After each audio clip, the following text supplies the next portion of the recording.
It was 03:00 a.m., the hour of the wolf, deep in the choking blackness of the North African desert, November 1942. For 72 grueling hours, Sergeant David Mac McDowell, a British reconnaissance scout, had been listening to the same relentless, terrifying symphony. The sound was absolute confirmation. The constant low, rhythmic roar of nearly 90,000 German troops encircled and preparing for a final, desperate stand.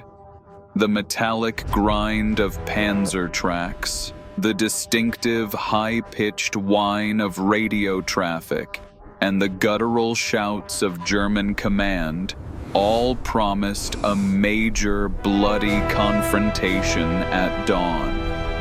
Mac advanced, his rifle raised, waiting for the defensive fire. But as the first cold sliver of pre-dawn light began to cut through the horizon, it stopped completely. A paralyzing silence. Mac's training screamed ambush as he cautiously entered the main German perimeter. He found no desperate men, no prepared resistance, and no tanks.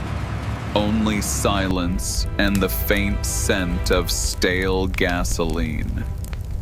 In a flash of horrifying realization, he understood. This wasn't a trap. This was a lie. Rommel's entire Ghost Army, tanks, men, and guns, had simply vanished overnight, leaving only an illusion to hold the line. The core of a classified operation that defied military logic. The backdrop for Rommel's Ghost Army was the grim aftermath of the Second Battle of El Alamein in November 1942, a conflict that marked the definitive end of Axis hopes in North Africa. Field Marshal Erwin Rommel, despite his legendary status as the Desert Fox, found his combined German and Italian forces, the Afrika Korps, not merely defeated, but on the verge of total collapse. They were critically outmatched and strategically exposed, facing a British 8th Army under General Bernard Montgomery that wielded a massive superiority in both manpower and firepower. The British fielded nearly 200,000 men against the Axis 90,000, crucially maintaining a tank advantage of 3-1. The theater of operations was the unforgiving Egyptian desert, a landscape where heat, sand, and the vast, open terrain dictated that the true strategic factor was logistics, not merely tactical genius. For the Axis, holding the line near El Alamein was the last barrier protecting the vital Suez Canal.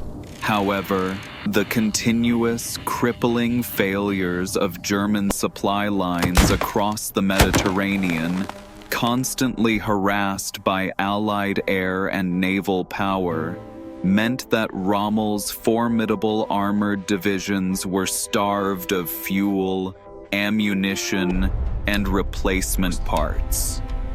His panzers were turning into inert steel monuments. The German High Command faced a terminal choice: fight a futile last stand leading to certain capture or annihilation, or attempt an impossible, unprecedented strategic withdrawal to save the core of the fighting force. Rommel chose the latter, but it demanded an extraordinary measure of deception. His objective was clear: to salvage a critical mass of his army, the Ghost Army, from destruction. A task that required him to completely fool Montgomery's powerful intelligence machine into believing his forces remained entrenched. The Ghost Army was the tactical masterpiece of Rommel's desperate necessity, a plan built entirely on psychological warfare and elaborate operational deception. Rommel knew that any conventional daytime retreat would be instantly spotted by the pervasive British Royal Air Force and turned into a catastrophic rout. Therefore, the battle had to shift from a clash of tanks to a contest of illusions. The core of this classified operation was the creation and deployment of dummy tanks. Hundreds of lightweight frames constructed from wood and canvas, meticulously designed to mimic the silhouette of panzer tanks and artillery when viewed from a distance or the air. These phantom vehicles were strategically positioned to maintain the density of the forward defensive line, creating the persistent desert lie that a massive force was still ready to fight. Complementing this visual trickery was an ingenious radio deception. Specialized skeleton crews remained in the abandoned camps, operating simple radio transmitters to continuously broadcast high-volume, standardized communications. This traffic, mimicking daily command, logistics requests, and general tactical chatter, was specifically designed to saturate British signals intelligence, SIG-INT, ensuring the enemy's analysts would conclude, based on the sheer volume of communication, that the Axis command structure was fully active and present. Internally, the secrecy was absolute. The actual withdrawal of the real Africa Corps was conducted at night, adhering to strict radio silence, utilizing minimal, concealed routes across the trackless desert. Only the most senior officers and the deception teams were aware of the full plan, a measure designed to prevent any captured soldier from inadvertently revealing the truth. This strict information control created an effective lost files scenario for the enemy, where all gathered tactical data pointed to a non-existent threat. Rommel's profound understanding of the desert's capacity for visual distortion, combined with his brilliant exploitation of the British reliance on signals intelligence, turned a moment of military weakness into a calculated strategic escape, saving the vital core of his armored strength for future battles. The definitive success of Rommel's Ghost Army was achieved through a masterful exploitation of human and technological perspectives. The most direct view of the deception belonged to Captain Alistair Reid, a signals intelligence specialist with the British 8th Army. Reid's job was to monitor and analyze the massive volume of German radio traffic in the days leading up to the expected final British push. His perspective was one of growing professional assurance. His intercepts confirmed continuous German communications, orders for supplies, tactical movements, and daily administrative reports. This absolute volume of noise convinced Reid and his superiors that a massive, defiant force remained entrenched and preparing to counterattack. The full shock came when Reed's team entered the abandoned Axis camp and found the source. Simple, low-power radio transmitters playing pre-recorded, looping communication tapes.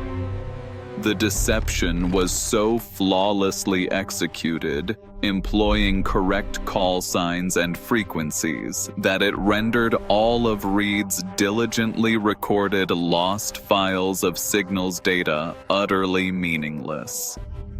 This revealed the terrifying simplicity and genius of the classified operation. The technological dimension of the Ghost Army was brilliantly low-tech. The core deception relied on the creation of hundreds of dummy tanks, not complex inflatable models, but lightweight frames constructed from readily available materials like palm fronds, canvas, and sheet metal, often mounted on simple wooden wheels. When viewed from a distance on the ground, or critically, from the air under the refracting heat haze of the desert sun, the resulting shadows and silhouettes made them visually indistinguishable from genuine Panzer tanks. This effective visual deception was amplified by the Axis forces' careful maintenance of false tracks around the perimeter of the ghost camps, ensuring British reconnaissance pilots would report high concentrations of genuine armor. The deceptive power lay not in advanced technology, but in a profound understanding of the limitations of human perception in the harsh desert environment. The perspective from within the retreating Ghost Army revealed a disciplined chaos. Private Hans Müller, a German truck driver, later wrote of the retreat as a desperate logistical marathon. Müller's task was to transport essential spare parts under the cloak of night, adhering to strict radio silence. He described the unsettling process of meticulously wiping away all fresh tire tracks in specific open areas to prevent easy British aerial pursuit. For these soldiers, the psychological conflict was intense. They were abandoning the territory they had fought so hard for, yet they were simultaneously saving their strength. Müller noted the strange, conflicting emotions. A sense of shame at leaving behind the empty dummy camps, but grim satisfaction at the knowledge of the confusion they were deliberately leaving behind for the enemy. The entire operation was a silent, nocturnal ghost operation.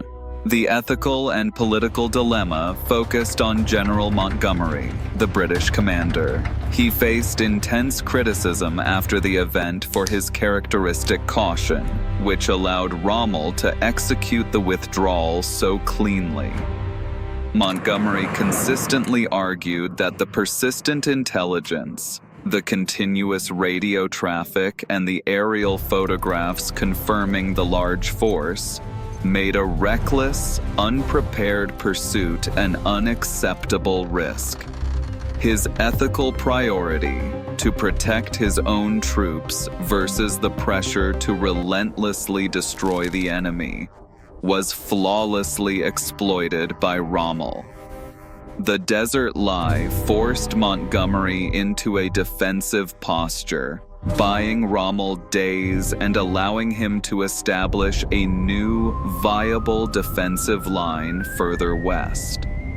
A final, tragic perspective came from the Italian forces within the Afrika Corps. Unbeknownst to them, the deception operation was also a tool of internal betrayal.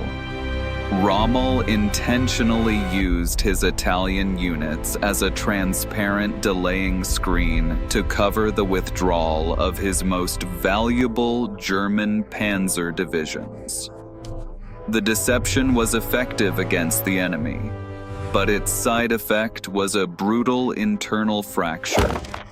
The Italian forces were often left behind with minimal support or accurate information regarding the full extent of the German withdrawal. This internal fracture, revealed later through captured documents, confirmed Rommel's ruthlessness and the primary objective of the Ghost Army: to save the German core. The entire operation, the radio noise, the wooden tanks, and the deceptive calm, was a sustained psychological assault that paralyzed the enemy with fear and doubt, ensuring that Rommel's army survived to fight another day. The definitive turning point of Rommel's Ghost Army arrived not with the roar of tank guns, but with the chilling realization of an absolute, devastating void. The moment of profound truth dawned at 08:00 a.m. on the day of the planned British final, crushing assault. The previous night, the British 8th Army had conducted a massive preparatory artillery barrage, raining thousands of shells onto the German defensive line, fully expecting to break the remaining resistance and capture a large, demoralized enemy force. When the barrage was lifted, reconnaissance units, including Sergeant Mac McDowell, moved into the forward positions, anticipating the grim, expected spectacle of heavy devastation. What they found, instead, was something far more psychologically unsettling: perfect, orchestrated stillness. There were no struggling survivors, no lines of dazed prisoners, and no scattered, desperate field hospitals. The only signs of recent activity were the radio loops still playing their endless, mechanical chatter and the cold, unmoving silence of the dummy tanks. The British command, receiving the first panicked reports of an entirely empty sector, was instantly thrown into a state of acute confusion and disbelief. Every piece of intelligence, signals, aerial visual confirmation, and prior prisoner interrogations had been categorically wrong. Rommel had not been defeated. He had simply, unbelievably, vanished. This realization created an immediate, crippling crisis of confidence within General Montgomery's staff. How could an entire army, estimated to be over 90,000 strong, with thousands of vehicles, simply disappear under the nose of a technologically superior force? The inspection of the abandoned lines revealed the core of the deception. Entire batteries of artillery were merely wooden poles disguised with canvas, and the panzers that British pilots had so confidently photographed were flimsy, hollow shells, the visual proof of the Ghost Army. This act of strategic deception was not merely camouflage. It was a profound psychological operation designed by a tactical genius to achieve paralysis. The British forces, already fatigued by the preceding weeks of heavy fighting, were instantly hampered by immense doubt.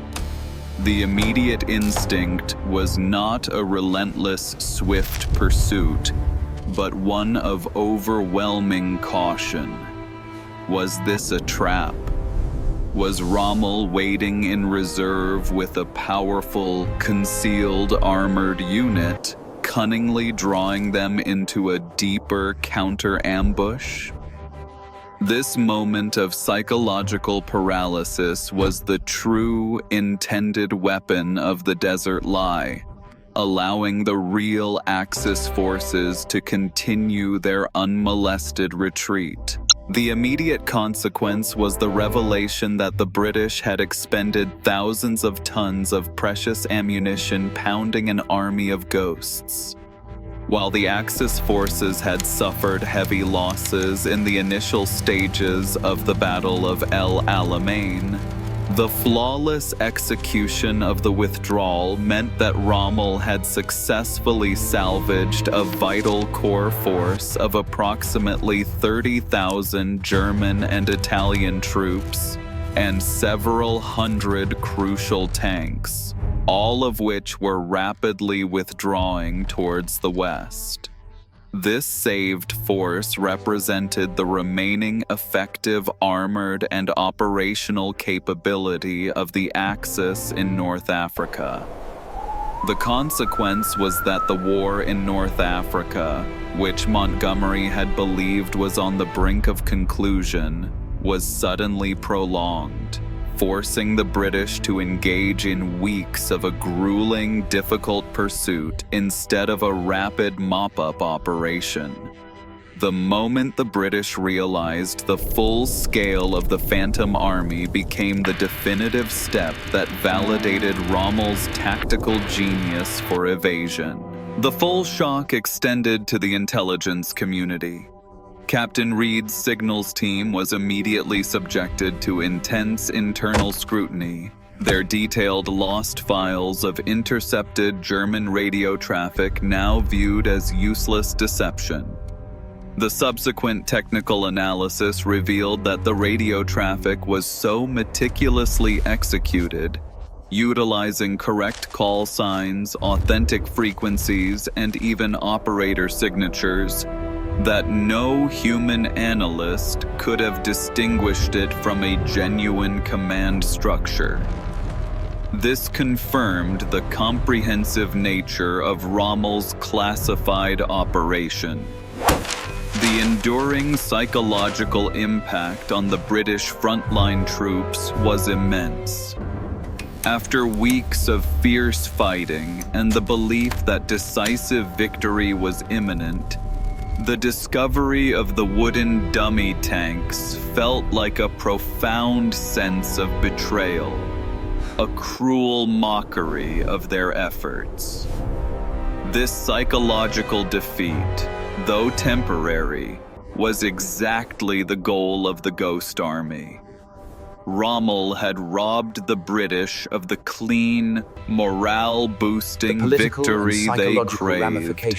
The seamless withdrawal, executed perfectly along concealed roads, was the final, triumphant act of deception, ensuring that the Ghost Army he saved would prolong the conflict and fight another day. The successful execution of Rommel's Ghost Army was a tactical victory that yielded immense strategic consequences, ultimately cementing Field Marshal Rommel's legend as the undisputed master of operational maneuver and calculated deception.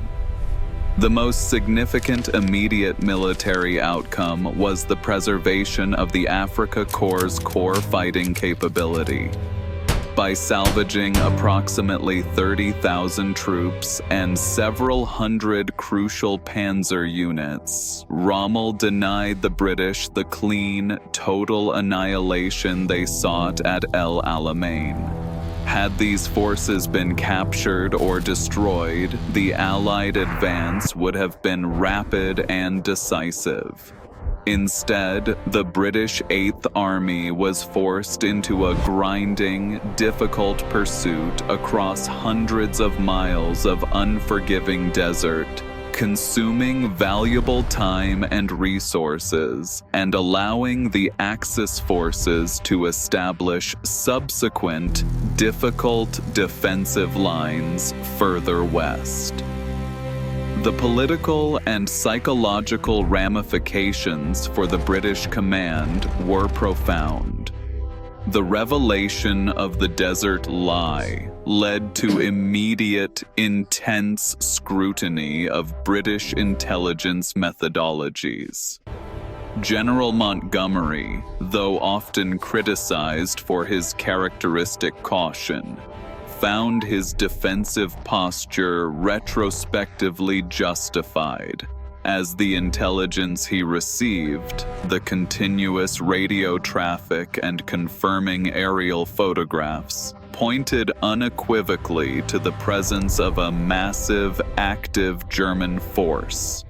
The incident highlighted a major vulnerability in signals intelligence when confronted with a dedicated, sophisticated deception plan.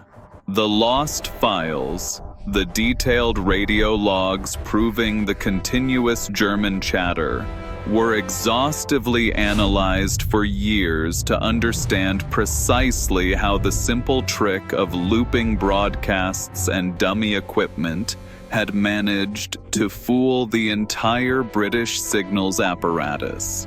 This operational failure was a critical driver in the subsequent development of new, more rigorous, multi-source intelligence verification protocols among the Allied forces. The long-term impact on strategic military doctrine was immense. The Desert Lie became a definitive case study in the power of ghost operations and psychological warfare. It proved that simple visual deception, combined with flawless radio noise discipline, could successfully neutralize a technologically superior enemy force, effectively paralyzing their pursuit and slowing their advance.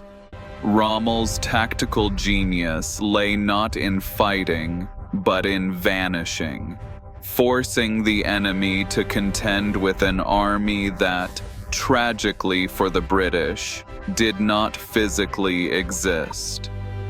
This operation became essential study material for military strategists in post-war academies, teaching the enduring lesson that intelligence must always be confirmed by multiple physical sources, and that the simplest lie, executed perfectly, can be the most effective weapon.